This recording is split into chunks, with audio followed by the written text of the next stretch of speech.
Bonjour à toutes et à tous, bienvenue dans Ensemble c'est mieux. Comment allez-vous ce matin? Vous allez bien? Tant mieux. En revanche, si vous avez le moral un petit peu en berne, eh bien on est là pour réinjecter de la bonne humeur et des bons plans 100% région Centre-Val de Loire. Et voici le petit cocktail multivitaminé qu'on vous a préparé. Dans la vie d'un étudiant, il y a des moments clés comme les fameux choix d'orientation qui permettent de déterminer le futur parcours d'études ou d'apprentissage du jeune. On vous donne tous nos conseils pour faire bien sûr les bons choix. Sans oreilles, les caméras sont aveugles. Ce n'est pas une citation de Jean-Claude Van Damme, non, mais bien la conclusion rendue par une société de la région qui a proposé et qui développe un système de détection automatique de bruits anormaux grâce à l'intelligence artificielle. On vous dit tout dans Ensemble, c'est mieux. Et enfin, on fera la part belle au festival Festival, consacré aux femmes sous toutes leurs coutures. 26 jours de programmation culturelle et de débats animés dans 11 communes de la région. À côté, l'unique journée de la femme fait pas le figure. Ils ne font jamais pas le figure. Les pétillantes et le rose aux joues, c'était lui. Bonjour ma belle, comment ça va? Bonjour Frédéric, ça va pas trop mal alors? Mais jamais. Non. Mais non. Et je vous le confirme, moi encore vous, moins, oui. jamais pas le figure. Jamais. Toujours le teint plutôt... Allez. Alléluia. Le bon mot. Bienvenue dans notre émission, mes amis. Voilà, vous avez vu, la bonne humeur est sur le plateau. Mais je sais qu'elle est aussi du côté de chez Héloïse, qui va nous injecter, elle, un petit peu de chaleur. Elle se trouve chez Cidésup à Angenville, the place to be par cette froide journée d'hiver, où l'on transforme les déchets de bois en granulés pour se chauffer, 100% locaux. Oh, mais très jolie tenue. On a lassé la Charlotte pour la tenue de chantier. Pas mal. Bonjour Frédéric, bonjour à tous. Vous parliez de soigner son teint. Je pense qu'en jaune et vert, c'est parfait. Je dois être absolument sublime. Alors ce matin, on va essayer de rendre un peu sexy un sujet qui, sur le papier, je vous l'accorde, n'a pas l'air de l'être. C'est la déshydratation du bois. Bah oui, parce que c'est l'activité qui est née ici il y a quelques années. Ici, vous l'avez dit, on fabrique des granulés de bois pour le chauffage et on va vous montrer comment on fait ça. Alors en 1970, quand l'entreprise se crée, ici c'est surtout et d'abord pour récupérer les restes de betteraves qu'on cultive dans les alentours et pour les transformer en alimentation animale. Et à l'époque, qu'est-ce qui se passe? On se rend compte que dans l'année, il y a des moments de creux parce qu'il n'y a pas de betteraves et donc il n'y a rien à déshydrater. Alors qu'est-ce qu'on fait? On va chercher des déchets de bois dans les scieries locales et du bois majoritairement du centre Val de Loire et on le déshydrate aussi. Et on fabrique ça pour mettre un peu de chaleur dans vos cœurs et dans vos foyers. On se donne rendez-vous dans un petit instant. On va vous montrer justement comment on fait tout ça. Alors, ce qui est merveilleux avec Héloïse, c'est qu'elle peut rendre sexy n'importe quel sujet. Et déjà, nous sommes pendus à votre petit gilet jaune. On espère un striptease dans l'émission. allez vous mettre chaud, ma belle. Si la température grimpe seulement. Ok, d'accord, mais elle va grimper, on va s'en occuper. Allez, à tout à l'heure. Et puis nous, on va parler de nos jeunes. Et oui, au fur et à mesure qu'un enfant grandit, elle va penser à ce qu'il veut faire plus tard. C'est normal, l'orientation, c'est réfléchir. Et réfléchir surtout à son avenir, prendre des décisions. Est-ce que je poursuis mes études? Est-ce que je me lance dans un métier directement? On fait le point de tout ça avec Macleur.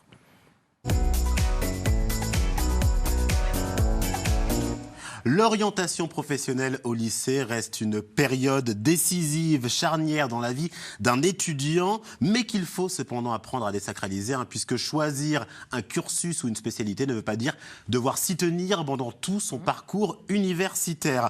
On évoquera également une enquête intéressante qui nous révèle les paramètres qui conditionnent l'orientation selon le fait d'habiter à la ville ou à la campagne. Tout ça après ce petit sujet. Tu sais un peu plus ce que tu veux faire après ton bac, mon chéri? Non, ça me saoule. Pour les lycéens comme pour les parents, l'orientation c'est souvent l'angoisse. Avant de faire leur choix sur Parcoursup, seuls 5,9% des lycéens sont confiants et 42,7% sont stressés. Et justement, le 22 janvier s'ouvrent les inscriptions sur Parcoursup, la plateforme destinée aux élèves de classe de terminale, aux apprentis, mais aussi aux jeunes qui souhaitent se réorienter. Vos enfants ont jusqu'au 12 mars pour y créer leur dossier et formuler jusqu'à 10 vœux d'inscription dans une université, une école ou une formation après le bac. Et si on les écoute, ce n'est pas vous qui influencez le plus leur choix. Ce sont d'abord des échanges avec des étudiants, puis des recherches sur Internet et enfin des échanges avec la famille. Et oui, pour aider à tracer leur avenir, il n'y a pas que papa-maman. Tonton Michel, la cousine Aglaé ou votre entourage peuvent être très précieux. tout autant que les conseillers d'orientation, les CIO, les centres d'information et d'orientation, ou les divers salons de métiers, forums et autres JPO, journées portes ouvertes. Rien de mieux que d'aller y voir de plus près. Et parents, on y va cool. Votre stress risque plus de les bloquer que de les aider. Alors au collège en classe de 3e, puis au lycée en classe de terminale, eh bien c'est à ces moments-là que votre enfant devra faire des choix d'orientation pour poursuivre ses études. Et pour cela, eh bien, il se rapprochera de son professeur principal et parfois de sa conseillère d'orientation, comme Aurore, qui nous soumet quelques pistes pour faciliter le choix des étudiants. Je travaille dans l'insertion professionnelle et je rencontre régulièrement des jeunes qui, dès la fin de leur scolarité, souhaitent changer de métier parce qu'ils ont été mal orientés.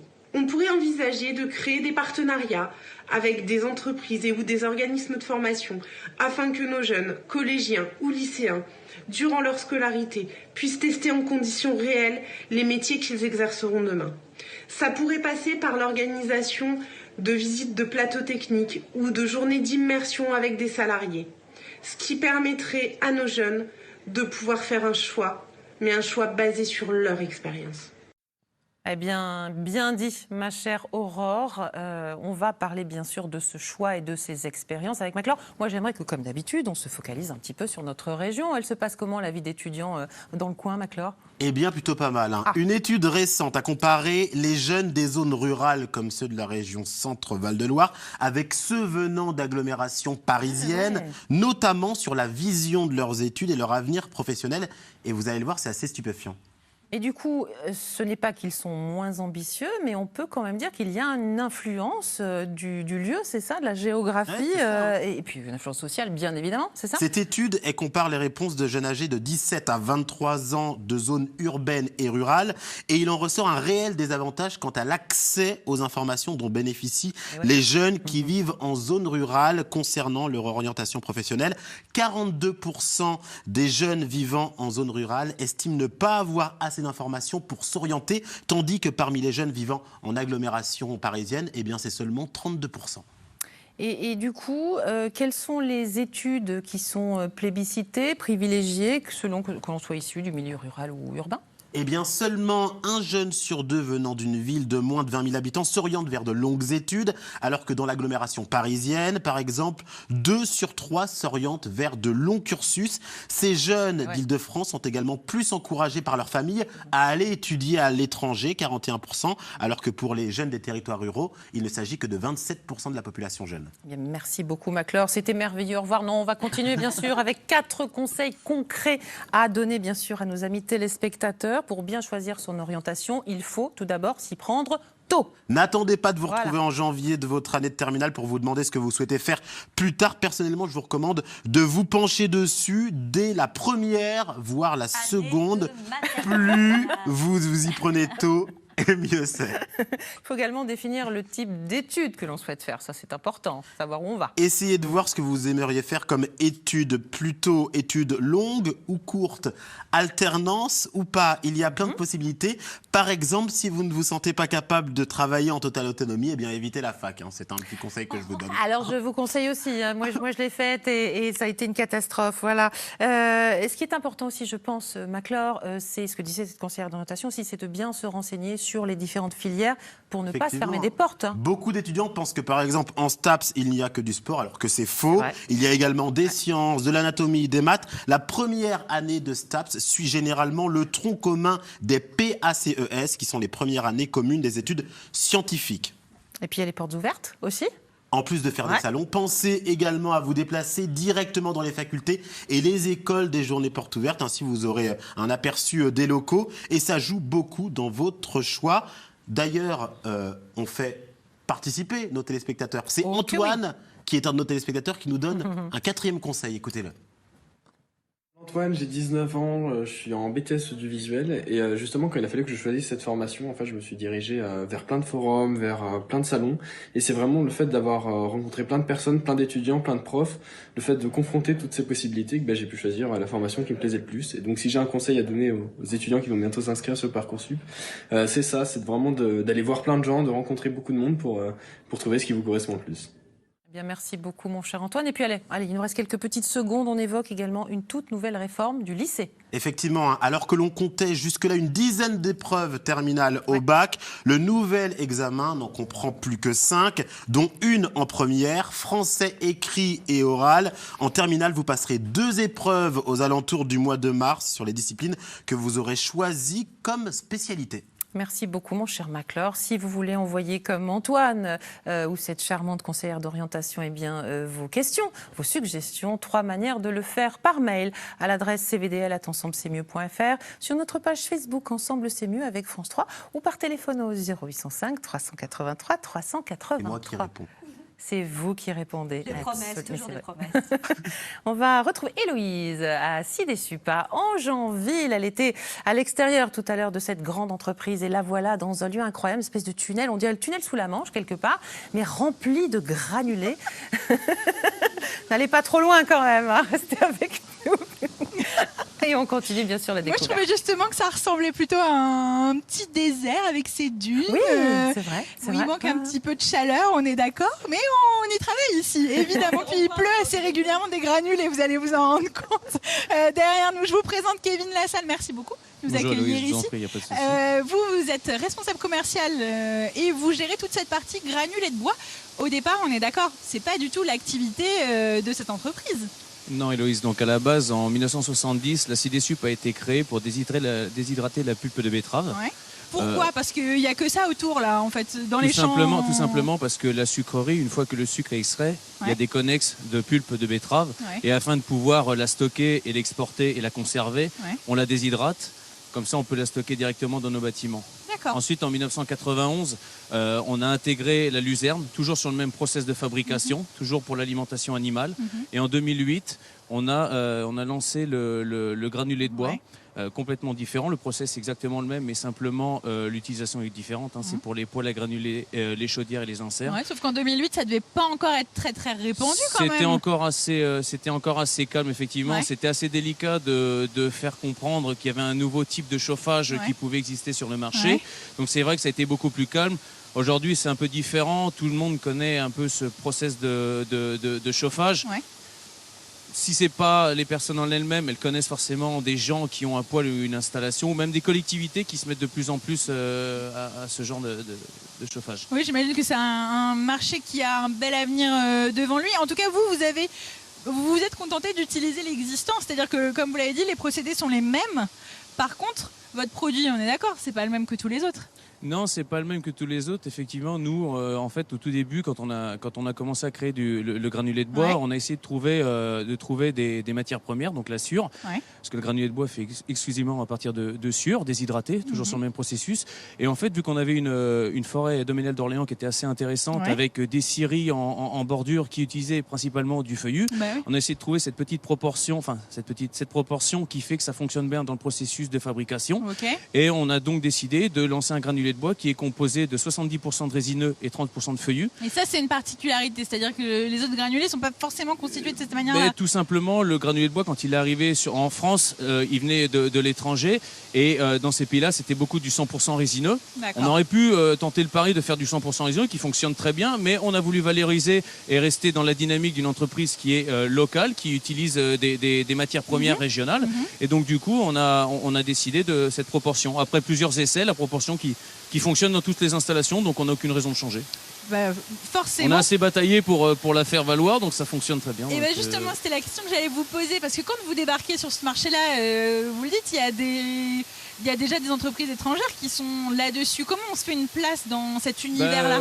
C'est vrai que ça a été c'est un peu différent à présent parce qu'on a quand même on a une qualité de granulé de bois qui est reconnue. Le Boucharet fait énormément de bien, et c'est surtout que on essaye principalement de casser un petit peu les idées reçues. La plupart des gens, forcément novices, quand on ne connaît pas, on écoute beaucoup ce qui se dit, prône le 100% résineux qui fonctionne très bien. Mais aujourd'hui, tous les granulés de bois certifiés de qualité fonctionnent dans toutes les installations. Donc il n'y en a pas un qui est meilleur qu'un autre, tout fonctionne. C'est juste une histoire de réglage ou de suivi. On fabrique combien ? Alors je me permets, j'ai trop envie. Franchement, je vais plonger la main dedans pour montrer un petit peu ce que c'est si jamais vous n'en avez jamais vu. Mais bon, quand même, ça commence à être répandu. On fabrique je sais pas combien de tonnes ici, et c'est saisonnier aussi. Alors en fait, c'est saisonnier. Pour revenir à ce que je disais tout à l'heure, au niveau de l'activité de l'usine, on est sur des activités saisonnières, que ce soit la betterave ou la luzerne. Et le granulé de bois, lui, on fait des périodes de production, soit en commun, soit en dehors de ces autres produits-là. Donc on fait des cycles de production qui vont de 1 à 2 semaines. On est en mesure de pouvoir produire entre 1000 par exemple et 3200 tonnes de granulés de bois à l'espace de 2 semaines. Nous aujourd'hui, on produit entre 17 et 20 000 tonnes de granulés de bois. Qu'on est en mesure de vendre, avec la demande qui est très importante et qui ne cesse de croître. On en aurait plus, on pourrait même le vendre, mais simplement, voilà, nous déjà dans la première démarche, c'est vu qu'on produit avec des scieries locales, on souhaite que même la vente reste locale, donc on reste en région centre et sud, région parisienne. On n'a pas prétention à se développer sur toute la France. D'accord. Eh bien, merci beaucoup. Vous l'avez vu, il ressemble à ça, ce petit granulé de bois. Alors, on vous a dit depuis tout à l'heure que c'était de la sciure de bois. Vous vous dites, bah oui, mais ça s'effrite pas. Alors, comment on fait? Eh bien, la réponse dans quelques minutes. Vous revenez et on va vous montrer, évidemment. Avec grand plaisir. Et Kevin n'a pas mis des paillettes dans votre vie ou dans la nôtre, mais en tout cas des granulés. Des granulés. Vas-y Kevin, mets-moi des paillettes dans ma vie. Allez, c'est parti. Vous allez rester avec nous parce qu'on est de très bonne humeur et on veut vous faire partager ce grand moment. Et puis surtout, en fin d'émission, nous ferons la part belle aux femmes avec un festival qui leur est entièrement consacré. Il dure 1 mois, rendez-vous compte, mais ça c'est pour tout à l'heure. Et tout de suite, eh bien, on va parler d'innovation. Et oui, elle qui adore les rats, eh bien, elle se fait petit rat de laboratoire tous les lundi pour nous présenter une nouvelle innovation chaque semaine. Et aujourd'hui, eh bien, elle nous parle de détecteurs de son capables de veiller sur notre sécurité. C'est la belle histoire d'Émilie.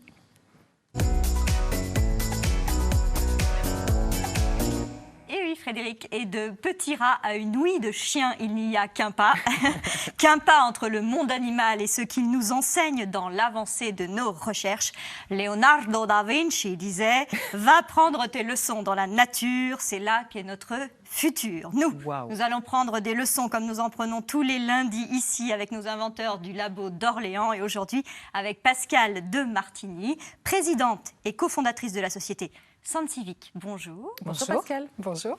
Alors on parle de détecteurs de son, évidemment, qui préservent notre sécurité. Comment est-ce possible? Quel est le concept général de cette affaire-là? On a mis au point en fait un système d'intelligence artificielle qui est capable de détecter un son anormal dans un environnement naturellement bruyant. Et on décline donc ce principe, ce système, dans une gamme de détecteurs qui a été étudiée pour les différentes situations à risque qu'on rencontre. Et donc concrètement, pour qui, à qui ça s'adresse, où peut-il être installé ce système-là?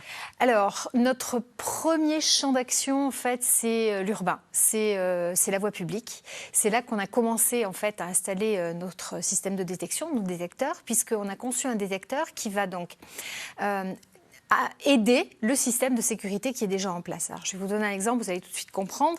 On installe en ville des caméras, c'est vraiment le point d'entrée de la sécurité en ville. On met des caméras, beaucoup, partout, et souvent c'est des caméras, ce qu'on appelle les caméras dômes, c'est les caméras qui se tournent, qui font une ronde et qui bougent. Et d'ailleurs, on peut se dire, ok, ça suffit, on a les cams, c'est déjà beaucoup, c'est déjà pas mal. Alors, c'est indispensable. Le problème, c'est quand vous avez beaucoup de caméras au niveau du téléopérateur qui est donc dans le centre de supervision, il ne peut pas savoir quelle est la caméra, voilà, où il se passe où il se passe quelque chose. Et quand c'est en plus des caméras qui se tournent comme ça, il suffit qu'elle regarde à la gauche pendant que quelque chose va en train de se passer à droite, de l'autre côté, et elle ne filme pas la scène. Non, parce que la caméra, elle ne sait pas qu'il faut regarder. La caméra ne sait pas ce qu'il faut regarder. Voilà. Alors, maintenant, regardez comment nous fonctionnons, nous. Ouais. Je suis concentrée avec vous, là, je vous parle. Bah, et nous ? Ah bah, je suis désolée. J'ai un champ de vision, c'est bien le problème. Et voilà. C'est bien le problème. J'ai un champ de vision. Ouais. Donc, s'il y a un bruit anormal qui se passe derrière ma tête, automatiquement, ou quelque part, on se tourne et pour aller voir la scène. Donc, en fait, on met en place une chaîne de sécurité. On a un détecteur, c'est notre oreille. Ouais. On fait une levée de doute avec nos yeux et on a un cerveau qui va prendre la décision pour la contre-mesure. Et le détecteur fait pareil. Grâce à l'intelligence artificielle. Et vous faites très bien le bruit suspect, Maclor. Peu de succès, soyons clairs. Très maîtrisé. Ah ouais. Voilà, donc c'est comme ça qu'on a. Alors, nous, notre détecteur, une fois qu'il est installé donc en ville, dans la rue, il va détecter lorsqu'il y a un son anormal, mais en plus de ça, il sait d'où il vient. Donc, il envoie en 200 millisecondes l'information au système de sécurité et la caméra peut s'orienter automatiquement. Non seulement le détecteur son peut se suffire à lui-même, mais en plus, il peut venir compléter les caméras. Alors, nous, on conseille de simplement le joindre aux caméras. Pour nous, une sécurité, non.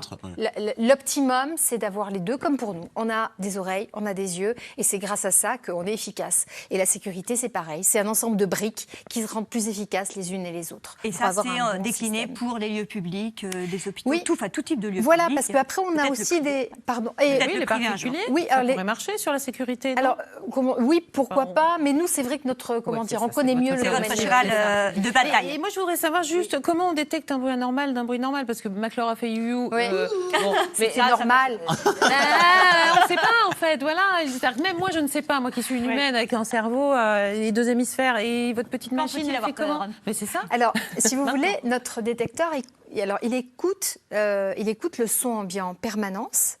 Il le transforme instantanément en métadonnées et à partir de ça, il va bâtir un paysage sonore. Et du coup, vous préenregistrez des sons anormaux? Non, on ne préenregistre rien.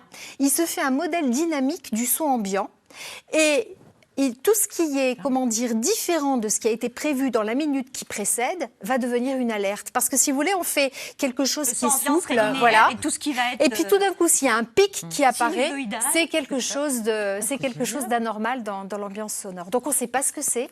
On est incapable de dire quel est le son qui a occasionné une alerte. Mais ce qu'on sait absolument, c'est qu'il est anormal dans l'ambiance. Voilà. Et c'est pour ça que ça m'a pas surprise parce qu'on était en train de parler, c'était une voix humaine. C'était jamais qu'une voix humaine qui venait se rajouter à d'autres voix humaines. C'est vrai.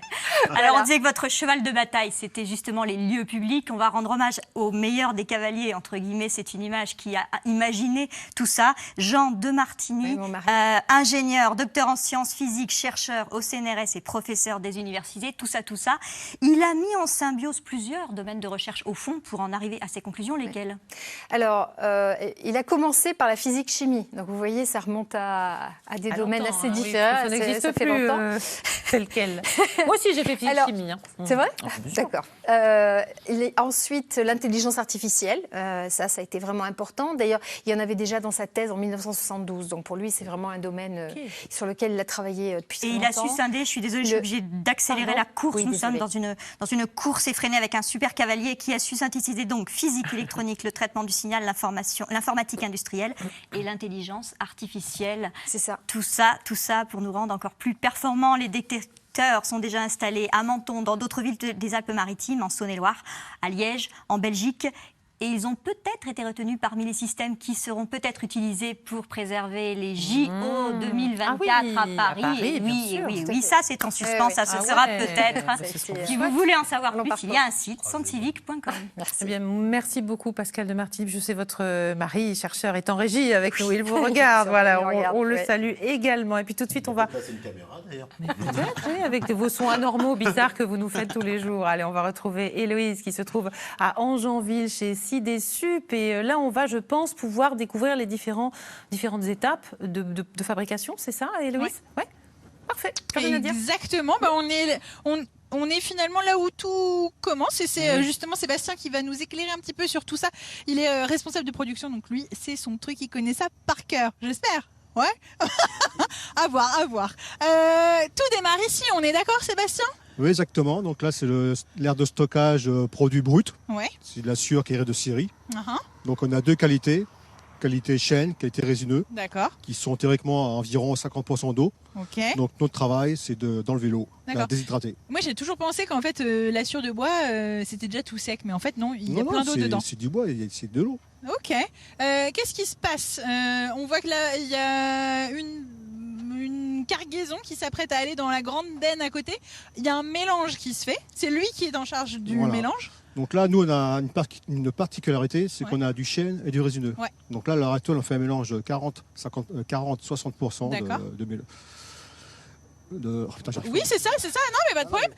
Vous faites un mélange 40%, 60%, très bien. À l'heure actuelle, on fait un mélange de 40%, 60% de chêne et de résineux, afin d'avoir un mélange stable. D'accord.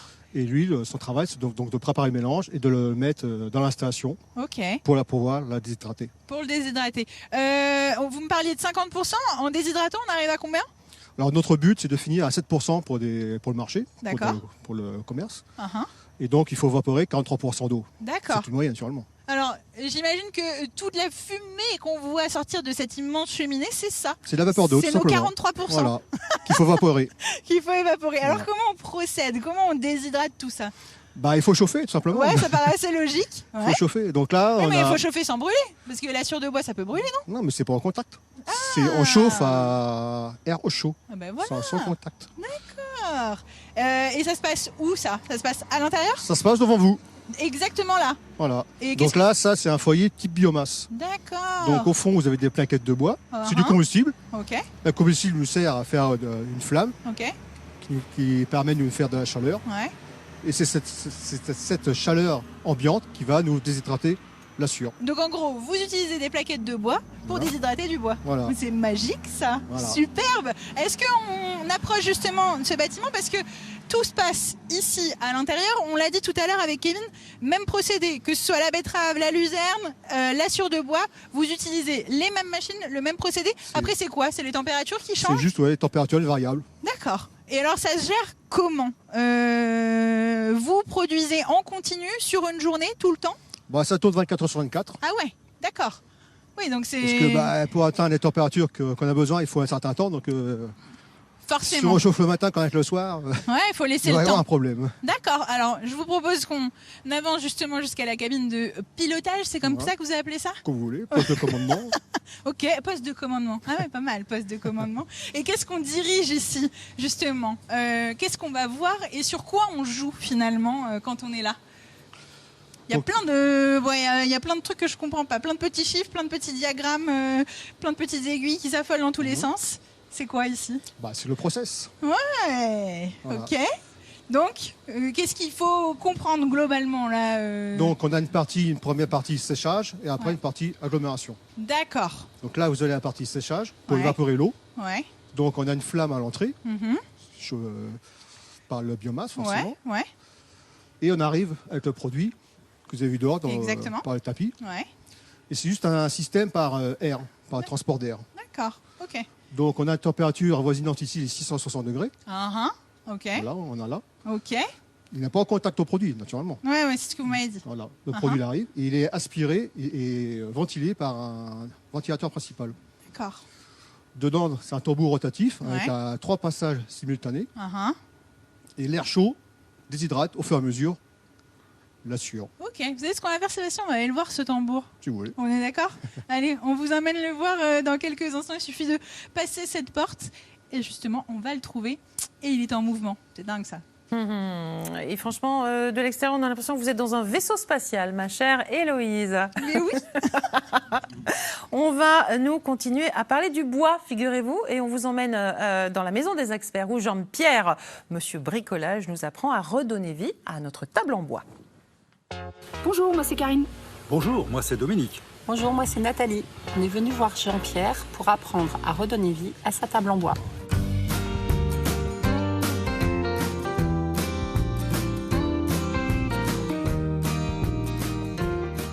Bonjour Dominique, Nathalie, Karine. Bonjour. Aujourd'hui, je vais vous apprendre à redonner vie à une petite table en bois de salon. Ça, c'est super. On y va? Oui. Pour redonner vie à notre table en bois, nous allons d'abord commencer par l'égrainer. L'égrainage est une technique de ponçage qui permet de donner un petit peu d'aspérité à la surface, faire des micro-rayures qui ne sont pas visibles à l'œil nu et qui vont permettre au produit de bien adhérer au support. On utilise une feuille de papier abrasif de grain fin parce que cette table est plutôt en bon état et on va pouvoir tenir notre cale de cette façon-là pour venir poncer la table. Voilà. Notre table est apprêtée. On va maintenant pouvoir passer à la deuxième partie après un petit coup de chiffon pour enlever la poussière.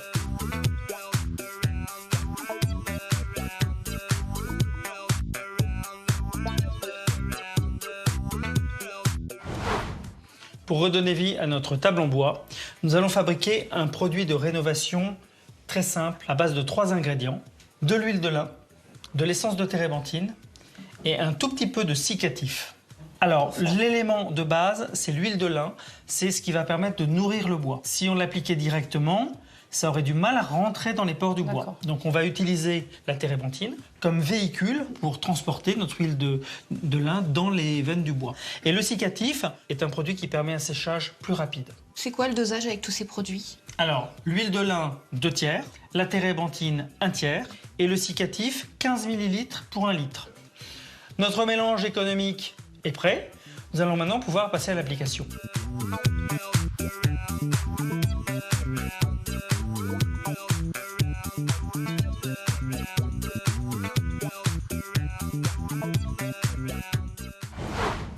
Pour redonner vie à notre table en bois, on va appliquer ce mélange dans le sens du bois, dans le fil du bois, pour que le mélange pénètre bien.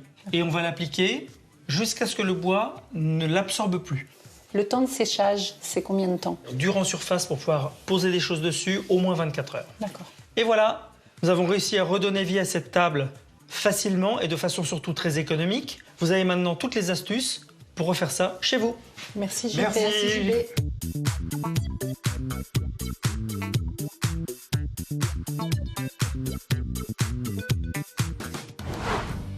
On résume. Pour redonner vie à sa table en bois, égrenez votre table avec du papier abrasif fin, puis enlevez la poussière avec un chiffon. Mélangez 2 tiers d'huile de lin, 1 tiers de térébenthine, puis ajoutez 15 ml de cicatif pour 1 litre de produit afin de traiter le bois. Appliquez le mélange avec un pinceau dans le sens du bois pour que ce dernier pénètre bien, puis laissez sécher 24 heures. Et voilà, vous avez désormais toutes les astuces pour redonner vie à votre table en bois. Eh bien, merci JP. Il n'y a plus qu'à prendre le petit apéro qui va bien. Allez, tout de suite, et pour la dernière fois, on retrouve Héloïse, la fin des aventures chez Cidesup à Angenville. C'est à vous. Elle est exactement une fin un petit peu dans le bruit, justement. Mais ça va bien se passer. Regardez, il est derrière nous ce beau tambour dont nous parlait Sébastien tout à l'heure. C'est ça, hein? C'est là-dedans que ça chauffe. C'est là-dedans que ça déshydrate. Et qu'est-ce qui se passe ensuite? Après, il y a un système de broyage qu'on ne peut pas aller voir parce que c'est beaucoup trop bruyant. Qui est là-bas derrière? Voilà. Ouais. Le produit lourd, il tombe, il est broyé. Ouais. La vapeur d'eau, comme c'est léger, il est évaporé, il s'en va dans l'air. Ouais. Et après, on va aller passer dans la partie agglomération. Alors, donc, comprimation. Ouais, c'est ça. Alors, moi, c'est le truc que je trouve assez fabuleux.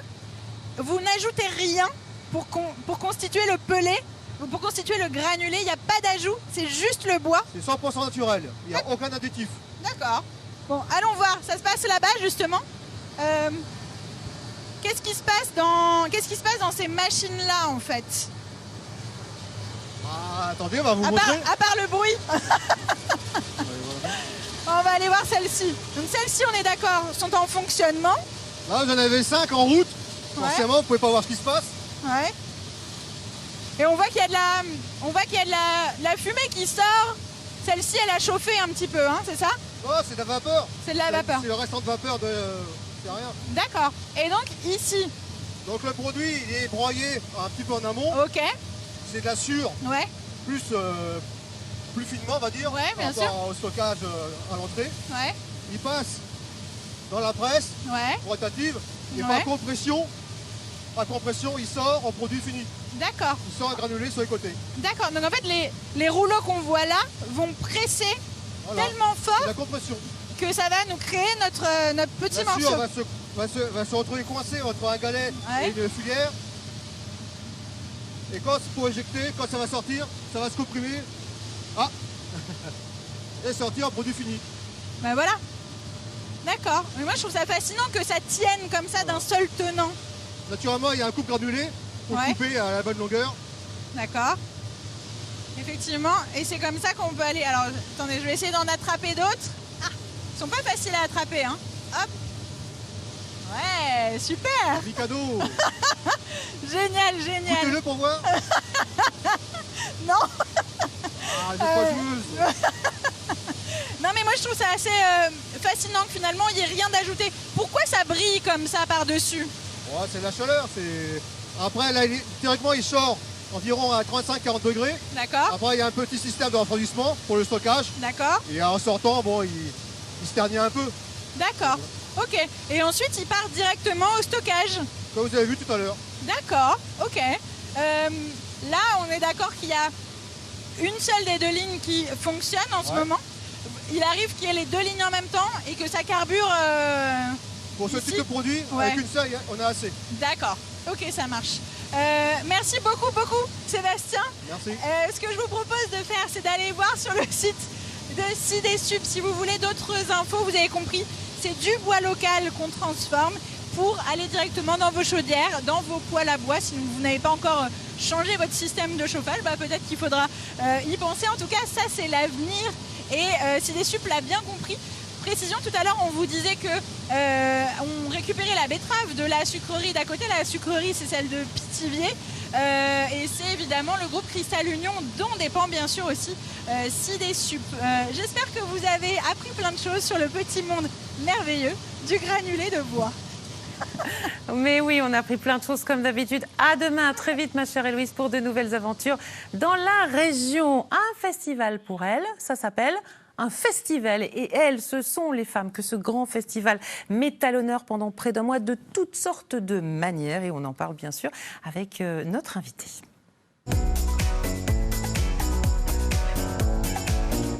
Et notre invitée, c'est Charlotte Grave. Bonjour Charlotte, merci d'être avec nous. Vous êtes chargée de communication et d'action culturelle pour la chapelle Saint-Mémin.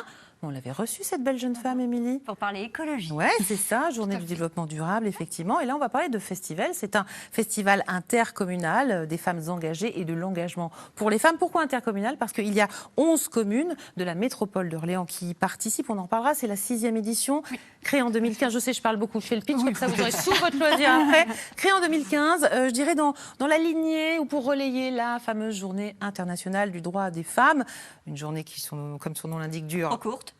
Une journée. Une journée, alors que vous, vous nous faites ça du 3 au 29 mars. On va en parler avec toutes ces communes. Donc, moi, j'aimerais tout d'abord qu'on s'intéresse à l'importance de ce festival dans le contexte actuel. On pense bien sûr à MeToo, à Balance ton port et toute autre chose.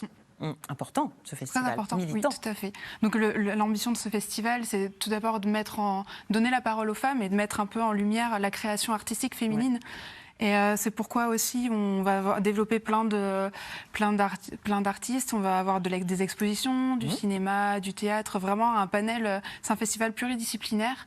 Et on met également l'accent sur le soutien à la production locale, régionale, faite avec des créations faites par des femmes.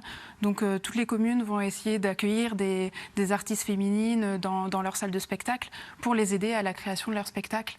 Voilà. Et on essaye aussi de développer les actions culturelles en faveur du jeune public. C'est ça, on va en parler parce que... un axe très important du festival et qui nous tient à cœur. Exactement, parce que ça commence aussi par l'éducation et ça commence tout petit, bien évidemment. Je voudrais avoir votre avis, on parle de ce fameux plafond de verre. Vous qui travaillez dans ce milieu culturel, qui préparez ce festival, vous pensez qu'il faudrait plus de réalisatrices, notamment, de scénaristes féminins? Est-ce que ça manque un petit peu de... C'est pas qu'il en faut plus, parce qu'il y en a. C'est juste qu'on on les met pas assez en valeur. C'est pas, on le voit aux Oscars, aux Césars. Il y a beaucoup de réalisatrices, mais ou que ce soit réalisatrice, je dis metteuse en scène. Bien sûr. Il y en a, mais il faut les faire travailler. Il faut les faire travailler. Il faut leur donner la parole et c'est ce qu'on fait avec ce festival. Exactement. Il se pose d'ailleurs la question en ce moment même, c'est dans l'actualité, d'instaurer des quotas, notamment lors de cérémonies, des quotas de réalisatrices pour être sûr qu'elles puissent présenter leur travail et aussi... Ce qui est dommage, mais on est d'accord. Parce que la véritable égalité, sera quand on n'en parlera plus. C'est ça. On est bien d'accord. Mais on va continuer à en parler, en tout cas, de ce festival. On va commencer par le commencement, bien sûr. La journée d'inauguration, ou la soirée plutôt, ça se passe le 3 mars à Ingré, à l'espace culturel Lionel Boutrouche. Que va-t-il se passer, Charlotte? Alors, ça va commencer à 20h30. Donc, il va se passer plein de choses tout au long de la soirée. On va commencer par la signature de la convention, qui est un peu la charte du festival et qui cadre tout ce qu'on fait dans le festival, avec les élus des 11 communes, ou les maires, après ça dépend qui sera présent à cette soirée. Et ensuite, il y aura la compagnie du Prélude qui va faire des petites scénettes pendant cette soirée. On va avoir aussi l'ensemble vocal féminin de l'école municipale de musique d'Ingré. Et après, d'autres surprises qu'on découvrira, qu'on vous laisse découvrir quand même le jour même. On ne va pas tout dévoiler. Mais on va vous donner quelques petites pépites, comme nous dit notre amie Héloïse, tous les matins, parce que le programme est très dense. On vous conseille d'aller sur le Facebook Les Festivals pour en savoir plus. Chapelle Saint-Mémin, le 13 mars, à l'espace balnéaire à 20h30, balnéaire, pardon. La pièce s'appelle... L'espace Bérère, pardon. J'ai dit quoi? Balnéaire. Et c'est quoi? C'est l'espace Bérère. Mais elle a encore bu. C'est pas possible, cette animatrice. Dès le matin, à l'espace Bérère. Moi, je voulais être à la mer. À la mer, simplement. Bah, Cave. Alors, cave, c'est sérieux. Voilà, on rigole, mais cave, c'est sérieux parce que, voilà, on a recueilli, bien sûr, des paroles de femmes battues, je crois. Tout à fait. Oui, c'est un spectacle qui a été écrit par Bruno Cadillon de la compagnie du hasard, qui a rencontré des femmes qui ont été victimes de violences et les a rencontrées dans un centre d'hébergement et de réinsertion sociale à Blois, pardon. Et ensuite, suite à ces échanges, il a écrit cette pièce qui parle de violence conjugale. Oui. Donc c'est sous la forme d'une enquête policière, on va suivre un peu cette femme qui est amoureuse d'un homme violent en fait. Et on part un peu, c'est très percutant, c'est très court, il dure 30 minutes le spectacle, mais c'est d'aborder des sujets lourds. Il y a plus de légèreté par contre le 12 mars, alors ça je l'ai repéré parce que je l'adore, l'humoriste Constant, ce sera en spectacle avec son One Woman Show Pot pourri. Oui, donc un mot sur, parce qu'il faut la découvrir. On l'adore Constance, on l'adore. Qui est chroniqueuse qui est à France Inter, qui propose plein de personnages plus déjantés les uns que les autres, avec une plume très très aiguisée. Oui. Et voilà, elle aime les mots et elle joue là-dessus. Elle joue beaucoup sur les doubles sens. Elle assume une douce folie où ses personnages sont déglingos. Un peu déglingos, un peu trash aussi, mais elle joue là-dessus et c'est ça qui est vraiment drôle. Ouais. Et puis, il faut le préciser, un festival, ce ne sont pas que des spectacles, ce sont aussi des actions culturelles menées avec les scolaires et le service jeunesse. Est-ce que vous pouvez nous en dire un mot ? Oui, c'est ça. Alors du coup, cette année, on a deux actions spécifiques. On a des ateliers courts-métrages qui sont mis en place avec une société de production qui s'appelle Les Accords des Productions. Donc là, ils rencontrent c'est des services de jeunesse, donc c'est des enfants de 11 à 25 ans, donc c'est assez large. Et ils vont, à partir de la thématique de l'égalité des femmes, du droit des femmes, ils vont réaliser leur propre court-métrage, leur propre scénario, storyboard, et filmer leur court-métrage. Et on a aussi ensuite des ateliers philo, donc qui sont animés par Claire Poupenet. Donc là, l'idée, c'est de donner la parole aux enfants avec les CM. Là, on travaille avec les CM1, CM2, et de donner la parole aux enfants sur la thématique abordée, donc le droit des femmes, la place des femmes dans la société. Voilà, c'est assez large, mais c'est essayer de donner la parole aux enfants, ce qu'ils en pensent. Et, faire de la philo. Et un festival très complet où on peut passer du rire aux larmes, de la philosophie à des ateliers, bien sûr, de cinéma, de scénario, etc., etc. Ça s'appelle Festival. Ça se passe du 3 au 29 mars dans les communes de l'agglomération d'Orléans. Pour avoir plus d'informations, vous allez sur le Facebook Festival et vous saurez tout ce qui se passe. Et si vous êtes un homme, il faut venir. Mais oui, homme, femme, peu importe, tous genres sont les bienvenus dans ce très beau festival. C'est la fin de notre émission. Merci Émilie, merci Maclor, merci à tous ceux qui nous aident tous les jours à préparer cette émission dans l'énergie et la joie. On fait un petit coucou à Héloïse aussi, bien sûr. Tout de suite, votre JT sur France 3 Centre Val de Loire. Prenez bien soin de vous. À très vite. Bonne journée.